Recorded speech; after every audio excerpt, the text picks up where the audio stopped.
It's update day again, and I'm happy and kinda sad. Happy because, hey, there's more content coming, but sad because they're calling this the autumn update, which means summer is coming to an end. And, well, that kind of sucks. But yes, more content. Lots of ships this time around. 6 if I can count correctly, so let's jump in and see them. The new campaign ship is going to be Z44, the German Tier 8 premium destroyer, which is the perfect addition to Tier 8 in my opinion. We haven't had a destroyer campaign since the Hayate. Z44 is going to be like most German DDs, I believe, pretty well rounded with fast reloading, medium hitting torps, decent HP pool, and smokescreen consumables. Beyond that, the Bureau is getting a much needed infusion of legendary tier ships, 3 of them in fact. The first is going to be the Colombo, an Italian battleship. She sports 16, that's right, 16 381mm Italian guns. Now, if our version of the game stays true to our tech tree Italian BBs, this will be normal main guns with SAP secondaries.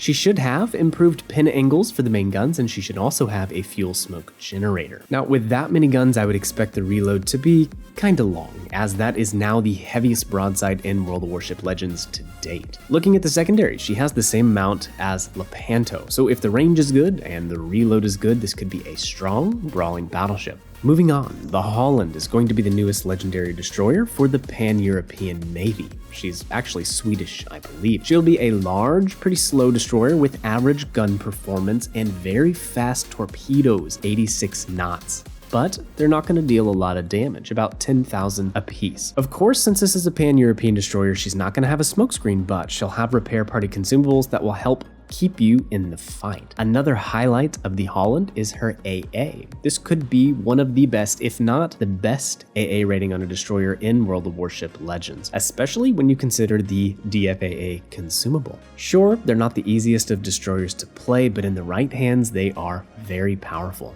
And finally, Henri IV is going to sell in as a French heavy cruiser with 240mm guns. From what I saw, the stock gun reload is 12 seconds on PC, that's not very fast at all, but the AP packs a wallop with high alpha damage and amazing penetration. Henri is also very fast, 35 knots base, and she has a speed boost consumable. I'm unsure what the Legends armor treatment is going to be since our legendary cruisers are all sorts of weird compared to PC. You know, they gave Worcester a 32mm bow, Alaska the same, and Colbert a 32mm bow. Why not Henri? But I kid, she'll likely only have a 25mm bow, decent side armor and upper belt armor, so it could be a strong cruiser. Her concealment is bad, but her HP pool is quite large. Overall, I think this could be the most interesting in my eyes. I have always loved the Charles Martel. The St. Louis was a bit disappointing, so hopefully Henri IV can redeem the entire line here. It could be a fun, agile cruiser at the tier if the rudder shift can be brought down to respectable levels. The next ship will be a standalone IJN Tier 6 premium cruiser called the Maya. She does only have 8 203mm guns instead of Miyoko's 10, so I'm curious what else this ship will bring to the table. She has the typical 16 torpedoes that most of the higher tier IJN cruisers in the line have, and she'll likely be squishy, but well concealed. This ship doesn't come to the game until September 11th, so we have some time to see what the ship will be like.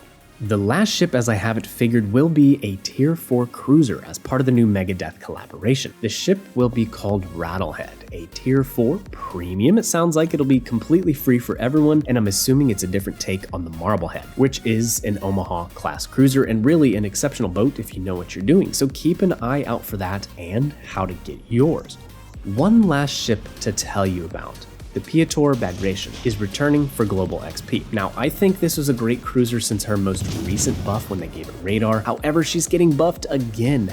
Better AP pin, better shell grouping, and a 3-second longer duration of the radar. So 100% I would consider this if you need a premium Tier 7 cruiser to grind credits with. This could be a strong contender. This should be one of the longest duration Soviet radars in the game now. Great AP, strong torpedo armament. I think it's a competitive cruiser for sure. And to wrap it all up, 3 new seasons of Arena, improved water fidelity, which I'm very much looking forward to. I love the graphical improvements that they add to the game. It makes a big difference. And finally, a new way to review ship specs on the stats screen. looks more streamlined and quite nice. That is it for this update, so be sure to get to work on those bureau projects and start researching your new legendary boats. Do me a favor, smash the like button, I would really appreciate it, and I'll catch you in the next one. See ya.